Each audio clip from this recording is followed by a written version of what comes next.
كنا نراقب عام 1984، وعندما حل العام ولم تتحقق النبوءة تغنى الأمريكيون بتمجيد أنفسهم، فقد صمدت جذور الديمقراطية الليبرالية. مهما حدث فإننا على الأقل لم تزرنا كوابيس أورويل، لكننا نسينا أنه إلى جانب رؤية أورويل القاتمة كانت هناك رؤية أخرى أقدم قليلا وأقل شهرة، لكنها لا تقل رعبا، وهي رؤية هيكسلي عالم جديد شجاع. بينما أورويل يحذر من أننا سنقهر بقمع يفرض علينا من الخارج، هيكسلي يرى أنه لا حاجة لوجود الأخ الأكبر كي يجرد الناس من استقلالهم وتاريخهم، إذ أن الناس سيحبون ذلك وسيعشقون التقنيات التي تدمر قدرتهم على التفكير. مخافه أورويل هم أولئك الذين سيحظرون الكتب. ما كان يخشاه هيكسلي هو ألا يكون هناك سبب لحظر الكتب، لأنه لن يبقى أحد يرغب في قراءتها. خاف أورويل ممن سيحرموننا من المعلومات، بينما هيكسلي خشي ممن سيغرقوننا في كم هائل منها يجعلنا سلبيين وأنانيين. خاف أورويل من أن نصبح ثقافة أسيرة، هيكسلي خاف أن نصبح ثقافة تافهة. في 1984 الناس سيسيطر عليهم بإلحاق الألم بهم، أما في عالم جديد شجاع فسيسيطر عليهم بإلحاق المتعة بهم. باختصار، خشي أورويل أن ما نكرهه سيدمرنا، بينما خشي هيكسلي أن ما نحبه سيدمرنا.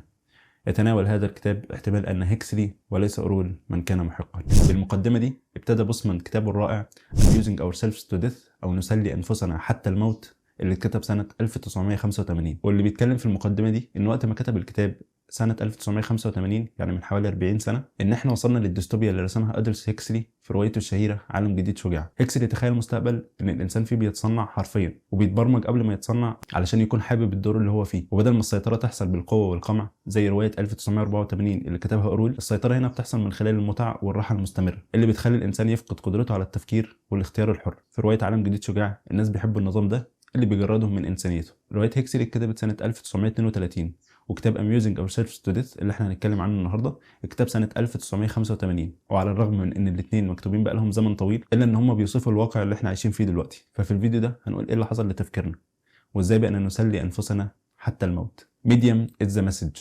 الوسيلة هي الرسالة. عاوز اسألك سؤال، هل ممكن نعتبر اللمبة اللي بتنور عبارة عن شمعة قوية بتنور لفترات أطول من غير ما تطفي؟ طب هل ممكن نعتبر إن العربية عبارة عن حصان سريع؟ طب هل الوقت هو الساعة اللي عقاربها بتمر قدامك ثواني، دقايق، ساعات؟ في الظاهر يبان كده فعلا. يعني مثلا الحصان الغرض منه إن هو كان يوصلك من مكان لمكان. التطور اللي حصل ليه هو العربية بتأدي نفس الوظيفة، دورها ان هي توصلك من مكان لمكان. نفس الكلام بالنسبه للشمعه واللمبه، الاثنين بينوروا، اللمبه بتنور لفترات اطول من غير ما تطفي وهكذا. لكن تاثير التكنولوجيا دي اكبر من كده بكتير، وعلشان كده ما ينفعش نعتبرها ان هي مجرد تطور من حاجه كانت موجوده زمان، لا، بيكون ليها تاثيرات جديده. يعني مثلا هل قبل اختراع الساعه البشر كانوا بيبصوا للوقت على انه ثواني ودقائق وساعات؟ الاجابه هي لا. الوقت كانوا بيتعاملوا بيه بالاحساس، وكانوا بيعرفوا الوقت من غروب الشمس وشروقها والمواسم وهكذا، والوقت ما كانش بيتشاف ان هو عمليه حسابيه دقيقه زي دلوقتي خالص. اختراع الساعه ما كانش مجرد تطور للطريقه اللي بنعرف بيها الوقت، ده غير منظورنا للوقت اصلا. يعني مثلا اختراع الساعه غير شكل الاقتصاد بالكامل، وخلى فيه فكره الانضباط الزمني في الشغل مثلا، يعني هتحضر الساعه كام وهتمشي الساعه كام والكلام ده كله، ده ما كانش هيكون ممكن من غير اختراع الساعه. كمان الصناعات اتاثرت، لان مثلا لو عايز تنتج حاجه معينه وعاوز تشغل مكنه معينه علشان تعمل الحاجه دي، بتكون عاوز تشغلها لمده معينه. قبل اختراع الساعه وقبل ما نكون ان احنا قادرين ان احنا نحسب الوقت بشكل دقيق كثواني ودقائق وساعات، ده كله ما كانش هيكون ممكن. يعني باختصار اختراع الساعه ده ما كانش دوره ان هو يقول لك الساعه كام بس، اختراع الساعه غير تفكيرنا في الحياه بشكل عام. نفس الكلام ممكن نقوله على اختراع العربيه، تصميم المدن وشكلها وتصميم الطرق، ده كله حصل كنتيجه لاختراع العربيه. حتى الستاتس او المكانه الاجتماعيه اللي بقينا نشوف بيها بعض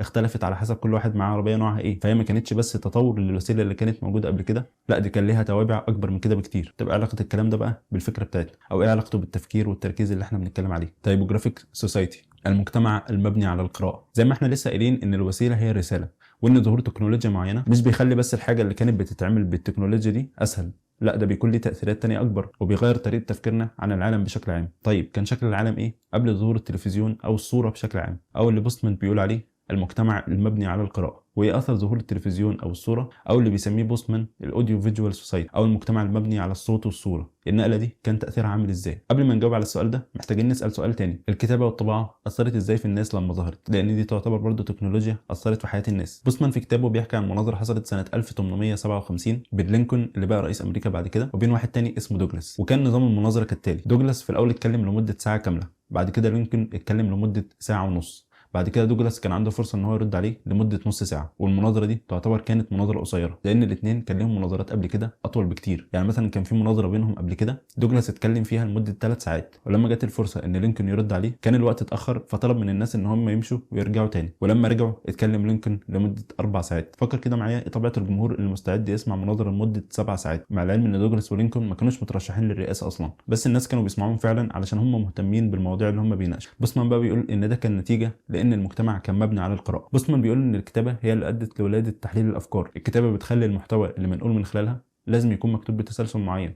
وبيركز على اللغه لان الكتابه هي عباره عن لغه. التركيز بقى على اللغه بيكون ليه توابع تانية. التركيز على اللغه بيدي فرصه لتقديم كليمز او افتراضات. الافتراضات دي يقدر المتلقي ان هو يقراها ويحللها ويعرف هي صح ولا غلط، وكنتيجه لده التركيز على اللغه بيخلي النقاش اكثر جديه وبيخلي فيه محتوى اكتر. ده عكس اللي بتعمله الصوره واللي هنتكلم عنه بعد شويه. بوسمان بقى بيقول ان الحاجات اللي كان بيناقشها المجتمع الامريكي في الوقت اللي كان معتمد فيه على القراءه كانت نتيجه لوسيله التواصل اللي المعلومات بتوصل بيها، واللي هي كانت القراءة. كان معظم الحاجات اللي بيتناقشوا فيها تعتبر حاجات مهمة وكان ليها معنى، وحتى حاجة زي الإعلانات كان ليها برضه نفس الطابع. من الحاجات برضه اللي غيرتها الكتابة لما ظهرت كانت القضاء والمحاكم. كان الحكم بين شخصين بيتم بالأمثلة المشهورة. يعني تخيل كان في محكمة وواقفين قدام القاضي، كان الحكم بيتم بينهم بأي مثل مشهور، فالمثل ده يتقال ويحكموا على أساس المثل ده. بعد الكتابة بقى الوضع اتغير، احنا بقينا نقدر نعمل حاجة اسمها سبيتش فريزنج، أو إن احنا نجمد الخطاب، بمعنى يعني إن احنا نقدر ناخد الكلام اللي احنا بنقوله ونكتبه على ورق ونحطه قدامنا ونحلله ونناقشه ونشوف هو فعلا صح ولا غلط. ده كان شيء غير ممكن من غير الكتابه، ومعظم الافكار الحديثه اتكونت بسبب الكتابه. ايه بقى اللي حصل لما المجتمع ما بقاش مبني على الكتابه،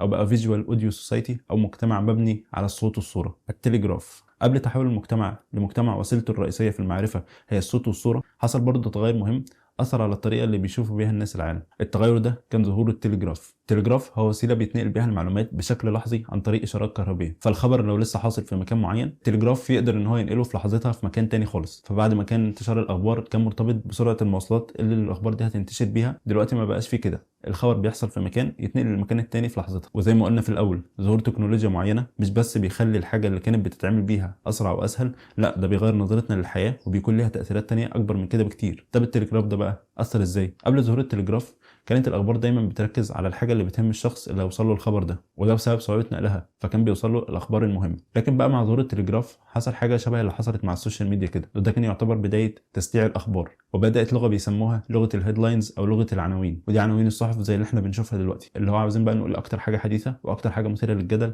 عشان الناس تتكلم عنها، وده بيخلي طبعا الاخبار مفصوله عن سياقها. وده ادى لحاجه تانية، ان التوازن بين المعرفه والفعل بقى قليل جدا، وده لان معظم الاخبار اللي كانت بتنتشر ما كانتش مؤثره في حياه الناس في حاجه، وبالتالي فرصه ان هو ياخد فعل معين بسبب خبر هو قرأه بتكون قليله. بوسمان بيقول على الرغم من ان الناس في الوقت ده كانوا عارفين معلومات اكتر، بس معظم الحاجات اللي كانوا عارفينها كانت حاجات سطحيه ومش مهمه بالنسبه لهم. ده ينقلنا بقى لايه اللي حصل لما الصوت والصوره ظهر. كل تكنولوجيا لها انحيازاتها المتواجده بداخلها.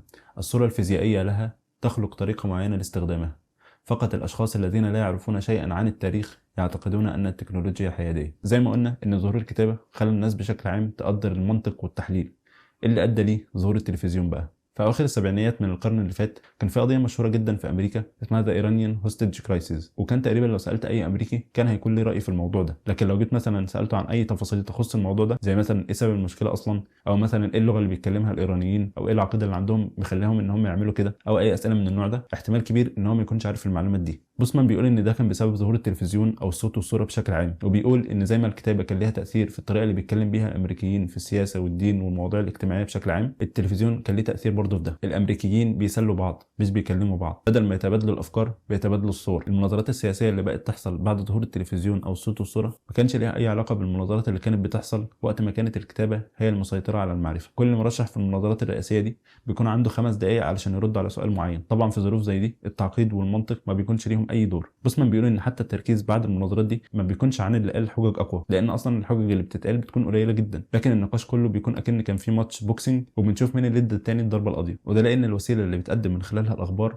بتحاول تقدم العالم في صورة مسلية. حتى اكتر الاخبار وحشيه وتراجيديه لازم تكون في شكل مسلي. بوسمان بيقول عشان كده ممكن تلاقي اخبار وحشيه وتراجيديه جدا، وعلى الرغم من كده تلاقي المذيع بيقول استنوا له بكره او اتفرجوا عليه بكره او هكذا. بيقول ان في الطبيعي اخبار زي دي ما تخليش الواحد ينام شهر، بس ليه بقى احنا بناخد الموضوع بشكل عادي؟ علشان احنا كلنا عارفين ان الاخبار مش بتتاخد بشكل جدي. كل شيء عن الاخبار بيقول لنا ان هي شيء للمتعه. المظهر اللي بيتقدم بيه الاخبار، الموسيقى الحماسيه اللي في بدايه البرنامج ونهايته، كل شيء معمول علشان المتعه ومش عشان اي شيء تاني غير المتعه. ودي نتيجه حتميه لظهور الصوت والصوره كوسيله للمعرفه. بوسمان بيقول ان حتى المتلقي نفسه متوقع ان هو بعد ما يسمع خبر قاسي جدا ان هيكون في اعلان بعديه عن ماكدونالدز مثلا، وبطريقه لحظيه هيدوب الخبر المهم اللي هو لسه سامعه. يعني تخيل مثلا لو بتقرا كتاب في حاجه مهمه، في وسط الجمل اللي بتقراها لقيت اعلان مكتوب في النص بعد كده تكمله للكلام اللي كان في الاول، هل هتاخد الكتاب ده بشكل جدي؟ هتقول ان الكتاب ده يا اما مش بيحترمك يا اما مش بيحترم الموضوع اللي هو بيناقشه، وهتقول ان الفكره اللي بيناقشها مش جديره بالاهتمام اصلا. ظهور التلفزيون او الصوت والصوره غير مفهوم المعرفه اصلا، لانه خلى معرفه معلومات سطحيه مش في سياقها او معرفه معلومات غير كامله هي تعتبر المعرفه، ودي مشكله اكبر